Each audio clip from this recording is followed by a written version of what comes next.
Welcome to this week's edition of Mountain Outhouse News. I'm your host, Jam Jam. This is the craziest that happened in running this week. This week's stories include Next Percent Mania at CIM, the Dreadmill 100 is back, and the passing of Barkley. We begin this week with a recurring story. The Dreadmill 100 is back. If you haven't heard of it, it's a real event you can sign up for on Ultra Sign Up. Well, you actually had to by November 22nd.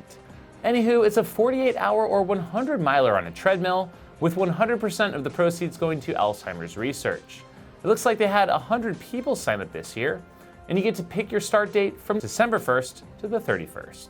If you reach 100 miles in the 48-hour time limit, you even get a belt buckle, and that's exactly what Davy Crockett did this year again. Back in 2017, he did so in 18:11, last year 21:51, and this year he PR'd with a 17:15. Damn, Davy, that's just 6 minutes off my all-time best, 100 miles. Well, this year, he didn't stop there. He continued to hit 140 miles as of 31 hours, 22 minutes, just as I'm scripting this piece. That means he still has time on the clock, but he says he might be done. The California International Marathon, or CIM, has become a favorite for qualifying for the Olympic Trials Marathon, or just setting a personal best. This year was no different in the lead up to the trials coming up February 29th in Atlanta. I first off have to congratulate my sister-in-law, Lauren Curry, who ran a 2:43:37 qualifying for her first trials. She did so alongside 71 other women who met the 2:45 standard and 37 men who ran under 2:19. But did you see the shoes? It looks like the Nike Next Percent tidal wave has hit a tipping point. There was so much pink and green that I think I've just about lost my mind.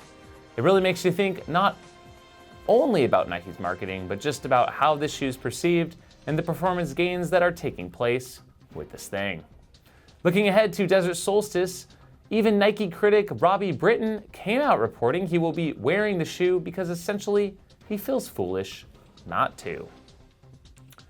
Carl Speedgoat Meltzer, the OG Speedgoat himself, now age 52, has etched another 100-mile win to his record as the most winningest hundo miler of all time. With his win at the Devil Dog 100-miler in Triangle, Virginia, he now has 42 and is well on his way to 50. Devil Dog, if you haven't heard of it, is in year 4 with a total of 48 finishers. Carl smashed this one in 19 hours, 21 minutes, with a big win margin of almost 4 hours over second place Michael Martinic. The annual Ultra Trail World Tour wrapped up last week in South Africa with the Ultra Trail Cape Town. Before we kick off the next season in a few weeks at the 2020 Hong Kong 100K, let's recap the 2019 rankings.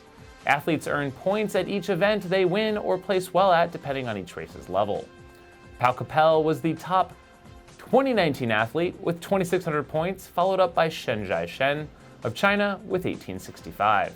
For the ladies, Courtney Dauwalter was first with 2,300 points, followed up by Caitlin Gerben, second with 1,774. Now for the world rankings, which follows a 3-year life cycle of best points. We also see Pau Capel in the lead here over Xavier Thebnard and Francois Den. For the ladies, Courtney Dauwalter is leading the charge with Andrea Heuser and Fernanda Maciel third. Ethan, the ginger runner Newberry, was successful in his 100-mile training week. This is the first time he's completed such a feat, and he finished with a healthy 0.2-mile cushion, coincidentally, or maybe not, the same as the famed Western States 100. He capped off his final day with 2 different runs, the first totaling 8.02 and the second at 9.02 miles. That made 100.2 miles, 18 hours 49 minutes of training, and 6,309 feet of climb. Now for the USATF Mountain Ultra Trail Runners of the Year. They were announced this week after a panel of voters chose from a pool of nominees. There are a ton of awards given out, so I'm just going to recap a few, and apologies in advance if I didn't get to all you out there. First, the M part of the MUT, Mountain. Let's see the Mountain Runners of the Year. Yeah, no surprise here. Joe Gray and Grayson Murphy, both World Mountain Running champs from last month. Well, this one was well-deserved. Next up, the T part of MUT, Trail. And when we say trail, we're really talking about sub-ultra distance. That went to Samantha Lewis for her half marathon trail championship win and placing 4th at the USATF mountain running champs. For the men, it was Jim Walmsley for his long distance mountain running world championship win. And finally, the U part of MUT, Ultra Trail Runners of the Year, were also no surprise here. Jim Walmsley for the men with his Western States win and course record, and Courtney DeWalter crushing the field at UTMB. Now, Ultra Road.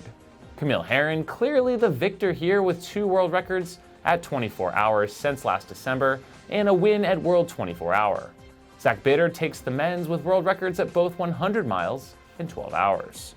Finally, the contributor of the year, which I was presented with last year, this time goes to I Run for Ultra founder, filmmaker, and more, Linda Sanders. She's constantly pouring herself into coverage of the sport and a positive ambassador for all things trail ultra. Congrats, Linda. Passing the torch to you. Aravaipa's own Haley Pollack will be joining the USATF MUT Council, serving on the executive committee, helping to manage the National Championship Series, and much, much more. Also, speaking of USATF, the 100-mile trail champs went down in Texas at Brazos Bend. It was an exciting one with Julie Kafetz taking the ladies' win in 15 hours 34 minutes, and Patrick Reagan blazing the course in just 12 hours 21 minutes with a new course best and one of the fastest times on trail ever, also a 40-minute personal best on the heels of his 3rd Javelina 100 victory in a row. An FKT on the Everest Mail Run, aka Kathmandu to Everest Base Camp in Nepal, on a roughly 400-mile round trip this week by Scott Lofney, Ryan Wagner, and Guprenda Sunawar. And by FKT, I really mean they're the first to establish a record for this exact route. Not sure if it will be repeated, but now it's out there.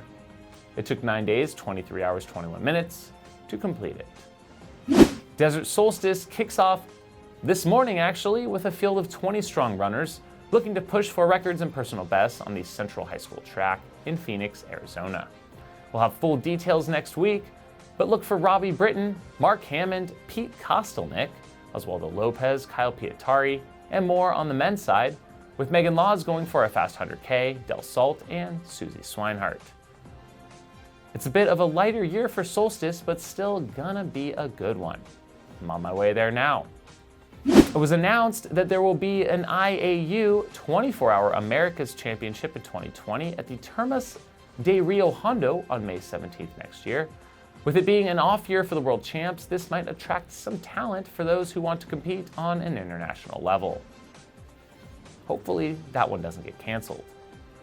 Barry Barkley, most famously known as the namesake for the legendary Barkley Marathons, passed away at age 70 this week. He supplied the race with frozen chickens since the event inception as a former supervisor of Tyson Foods.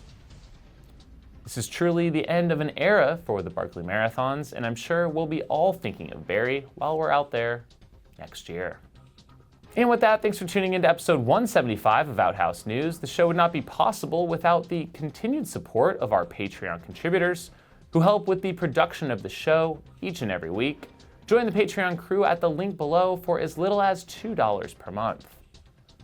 Huge shout out to our $50 level supporters: Squirrels Nut Butter, Brian Sands, Base Medical, Ultramarathon, Medical Care Online Course, Ultra Trail Blazers, Sean Trujillo, and the Twisted Fork Ultra out of Park City, as well as our $25 level supporters: Bluebird Running Company, Josh Goldstein, Carrie Savage, Renee Feint, Casey Carter, and Jeff Holbrook.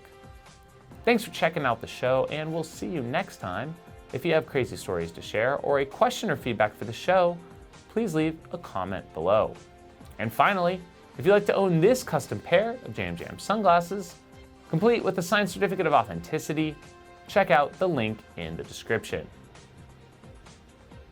Have a shitty week.